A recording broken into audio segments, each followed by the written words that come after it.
राधे राधे मित्रों। तो मित्रों, आप लोग राधा किशन के आज के एपिसोड में देखेंगे कि मित्रों, वीडियो शुरू करने से पहले अगर आप हमारे चैनल पे नए हैं और अगर अभी तक आप लोगों ने हमारे चैनल को सब्सक्राइब नहीं किया है तो चैनल को कर लीजिएगा सब्सक्राइब और बेल आइकन को ऑल पे करके प्रेस कर दीजिएगा, जिससे कि हमारी नई वीडियो का नोटिफिकेशन आपको मिल जाए। तो मित्रों, आप लोग देखेंगे कि राधा कृष्ण जी से कहती हैं हमारी यज्ञ की सारी व्यवस्थाएं हो चुकी हैं। और फिर कृष्ण जी कहते हैं हाँ, वो बात तो सही है, किंतु मैं कोई और बात को लेकर चिंतित हूँ। और फिर तभी ऋषि दुर्वासा कहते हैं यज्ञ के लिए सभी ऋषि मुनियों को समय पर द्वारका पहुँच जाना चाहिए था, किंतु अभी तक यहाँ कोई भी ऋषि नहीं आया। और फिर कृष्ण जी कहते हैं चिंता मत कीजिए ऋषिवर, बस वो आते ही होंगे। और फिर तभी ऋषि दुर्वासा कहते हैं द्वारकाधीश, ये बात आप कब से कह रहे हैं? मुहूर्त पे यदि ये यज्ञ नहीं हुआ तो ये यज्ञ सफल नहीं होगा। और फिर मित्रों, आप लोग आगे देखेंगे साम स्त्री के वेश में मुनि श्रेष्ठ से कहते हैं वैसे आप द्वारका क्यों जा रहे हैं मुनि श्रेष्ठ? और फिर तभी मुनि श्रेष्ठ बताते हैं वैसे वहाँ कोई विशेष कार्य है। और फिर साम स्त्री के रूप में कहता है कि आप यदि द्वारका जाइएगा तो श्री कृष्ण से अवश्य मिलिएगा। और कहता है सुना है वो अत्यंत ही दयालु हैं। वैसे किसी ने सही कहा है कि जितना बड़ा राजा उसके उतने ही बड़े शत्रु, पर अवश्य ही द्वारकाधीश पर सदैव ही संकट मंडराता रहता है। और फिर तभी मुनि श्रेष्ठ कहते हैं हाँ देवी, हम श्री कृष्ण की दीर्घ आयु और द्वारका की सुरक्षा सुनिश्चित करने के लिए एक महत्वपूर्ण यज्ञ की योजना द्वारका में ही कर रहे हैं। और फिर साम स्त्री के रूप में कहता है बस यही जानना था मुझे। और कहता है अब मुझे इस साधु मंडली की कोई भी आवश्यकता नहीं है, किंतु हाँ, इन्हें जितना भी विलम्ब कराया जाएगा यज्ञ में उतना ही समय लगेगा। और मित्रों, आप लोग आगे देखेंगे कि साम स्त्री के रूप में सभी ऋषि मुनि से कहते हैं कि आपने मेरी इतनी सहायता की है, अब मुझे भी आपकी सहायता करनी होगी। और बताता है मेरे पति ने मुझे द्वारका जाने के लिए सबसे सरल और सुगम मार्ग बताया है। और फिर साम ऋषि मुनियों को द्वारका जाने का गलत मार्गदर्शन दे देता है। और फिर मित्रों, आप लोग आगे देखेंगे कि राधा कहती हैं ऋषिवर, सभी ऋषि मुनि शीघ्र ही यहाँ पहुँच जाएंगे, तब तक आप दीप प्रज्वलित कर लीजिए। और फिर ऋषि दुर्वासा कहते हैं दीप प्रज्वलित करने से क्या लाभ होगा राधा? यदि सभी ऋषि मुनि आहुति हवन कुंड में समर्पित नहीं करेंगे तो ये यज्ञ पूर्ण नहीं होगा। और फिर राधा कृष्ण जी से कहती हैं कृष्ण, यदि सभी ऋषि मुनि यहाँ नहीं आए तो क्या ये यज्ञ अधूरा रह जाएगा? और फिर तभी कृष्ण जी कहते हैं नहीं राधा, ऐसा नहीं होगा। और फिर कृष्ण जी कहते हैं सैनिकों, शीघ्र अति शीघ्र जाकर सभी ऋषि मुनियों को यहाँ ले आओ, देखो क्या समस्या है। और फिर मित्रों, आप लोग आगे देखेंगे कि गुरु शुक्राचार्य साम से कहते हैं तुम्हें जितना कहा जाए उतना क्यों नहीं करते? तुमने पुनः एक मूर्खता कर दी, तुमसे मात्र जानकारी प्राप्त करने के लिए कहा था और तुमने साधुओं को भ्रमित कर दिया। और फिर साम कहता है गुरुदेव, मुझे लगा यदि वो ऋषि द्वारका नहीं पहुँचेंगे तो आपको थोड़ा और अधिक समय मिल जाएगा। और फिर तभी असुर गुरु शुक्राचार्य कहते हैं साम, अगर साधुओं को ये ज्ञात हो गया कि ये कार्य तुमने किया था तो संकट खड़ा हो जाएगा और द्वारका का मार्ग तो वो किसी भी प्रकार से ढूंढ ही लेंगे। और फिर मित्रों, आप लोग आगे देखेंगे कि ऋषिवर कहते हैं नक्षत्रों की गणना के अनुसार मुहूर्त का समय हो चुका है, अब ये पात्र मैं जल में रखूंगा।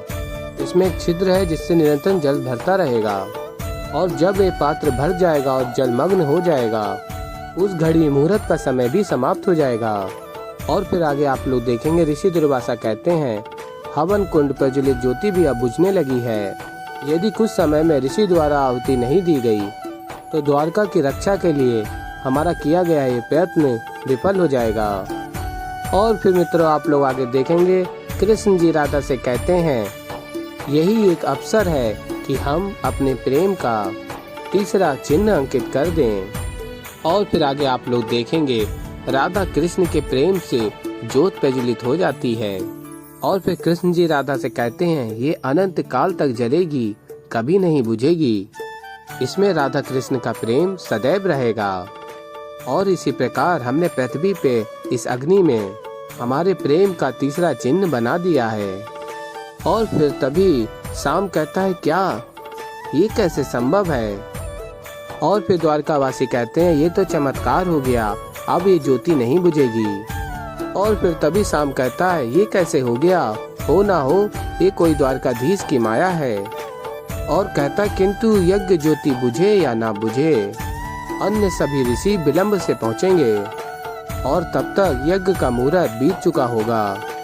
और फिर आगे आप लोग देखेंगे, ऋषि दुर्वासा कहते हैं, बस कुछ ही क्षणों में मुहूर्त का समय भी निकल जाएगा और ये यज्ञ सफल हो जाएगा। और फिर तभी ऋषि मुनि वहां आ जाते हैं और कहते हैं, हर हर महादेव। और फिर ऋषि वशिष्ठ और ऋषि भृगु का द्वारकावासी स्वागत करते हैं। और फिर तभी राधा कहती हैं, देखा ऋषिवर, कृष्ण ने उचित ही कहा था, निराश नहीं होना है, एक क्षण में सब कुछ परिवर्तित हो सकता है। और फिर तभी ऋषि मुनि कहते हैं, धन्यवाद कृष्ण, हमें आने में विलम्ब हुआ। और बताते, हम समय पे अवश्य पहुंच जाते, परंतु। और तभी ऋषि दुर्वासा कहते हैं, परंतु क्या? और फिर ऋषि मुनि बताते हैं, मार्ग में आकर एक स्त्री ने हमसे सहायता मांगी और फिर उसने जो मार्ग हमें बताई उसमें आगे चलकर हम भटक गए। और फिर ऋषि दुर्वासा कहते हैं, प्रतीत होता है कि कोई इस यज्ञ में बाधा डालने का दुस्साहस कर रहा है। और फिर तभी ऋषि दुर्वासा कहते हैं, कौन है वो व्यक्ति यहाँ प्रस्तुत है तो उसे मेरी चेतावनी है, यदि उसने पुनः इस यज्ञ में बाधा डालने का प्रयास किया, परिणाम अत्यंत भयावह होगा। और फिर कहते हैं, आइए ऋषिवर, यज्ञ में आहुति देने का समय हो गया है। और फिर मित्रों आप लोग आगे देखेंगे कि शाम असुर गुरु शुक्राचार्य को बताता है कि सभी ऋषि द्वारका पहुंच चुके हैं गुरुदेव, और उन्होंने ऋषि दुर्वासा को बता दिया है कि किसी स्त्री ने उन्हें भ्रमित कर दिया था और उन्होंने तत्काल ही उस यज्ञ को आरंभ कर दिया। और फिर असुर गुरु शुक्राचार्य कहते हैं, अब इस यज्ञ को रोकना असंभव है शाम, और कहते हैं हमें अब अपनी दूसरी समस्या का हल निकालना चाहिए, उसके लिए तुम्हें अपने वस्त्र उतारने होंगे। और फिर तभी शाम कहता है, मुझे अपने वस्त्र निकालने होंगे? और कहता है, किंतु क्यों गुरुदेव? और फिर असुर गुरु शुक्राचार्य कहते हैं, जो मैं कहता हूँ वो करो और वस्त्र उतार के उस प्रकार बैठ जाओ जिस प्रकार कृष्ण बैठा था जब दुर्वासा ने कृष्ण पर खीर उड़ेली थी। और तभी शाम कहता है, खीर के प्रकरण के आगे इतना सब कुछ हो चुका है और आप अब तक उस खीर में उलझे हुए हैं। और फिर असुर गुरु शुक्राचार्य कहते हैं, जो दिखता है वो सत्य नहीं होता। और कहते हैं, शाम, यदि विजय चाहिए तो मस्तिष्क के नेत्रों से भविष्य को देखो, अब तर्क वितर्क छोड़ो, मैं जैसा कह रहा हूँ वैसा करो। और फिर आगे आप लोग देखेंगे, शाम अपने वस्त्र उतार के बैठ जाता है और फिर तभी गुरु शुक्राचार्य ऋषि दुर्वासा के भांति वैसे ही खीर उड़ेलते हैं शाम के ऊपर। और फिर गुरु शुक्राचार्य कहते हैं, महान ऋषिगण सब वहाँ मिलकर यज्ञ कर रहे हैं, क्यों? सभी सूत्र जोड़ने होंगे, अन्यथा ये पहेली हल नहीं हो पाएगी। और फिर गुरु शुक्राचार्य ज्ञात कर लेते हैं और शाम से कहते हैं, अपना बायां पग उठाओ। और फिर अत्यंत प्रसन्न होकर कहते हैं, इतनी सूक्ष्म की बात मुझे पहले समझ में क्यों नहीं आई कि दुर्वासा ने कृष्ण पर खीर डालकर उसे कवच पहनाया था। और कहते हैं, कोई भी रहस्य मुझसे अधिक समय तक छिप नहीं रह सकता, अब भी कृष्ण का अंत हो सकता है, क्योंकि वो खीर कृष्ण के चरण तल तक स्पर्श हुई नहीं। और कहते हैं, मरना होगा कृष्ण को, मरना होगा। और फिर मित्रों आप लोग आगे देखेंगे कि कृष्ण जी कहते हैं, आदरणीय ऋषिगण, आप सबका धन्यवाद, आपने इस यज्ञ को संपन्न किया, ये मुझ पे बहुत बड़ा उपकार है। यदि आज ये अपूर्ण रह जाता तो मेरा द्वारिका के प्रति कर्तव्य अपूर्ण रह जाता। आपने ये कार्य करके मुझ पे बहुत बड़ा उपकार किया है। और तभी ऋषि दुर्वासा कहते हैं, कृष्ण और द्वारका के लिए कुछ करना हमारे लिए सौभाग्य की बात है। तो मित्रों ऐसे ही आगे और भी बहुत कुछ देखने को मिलेगा आप लोगों को। तो अभी के लिए इस वीडियो में इतना ही।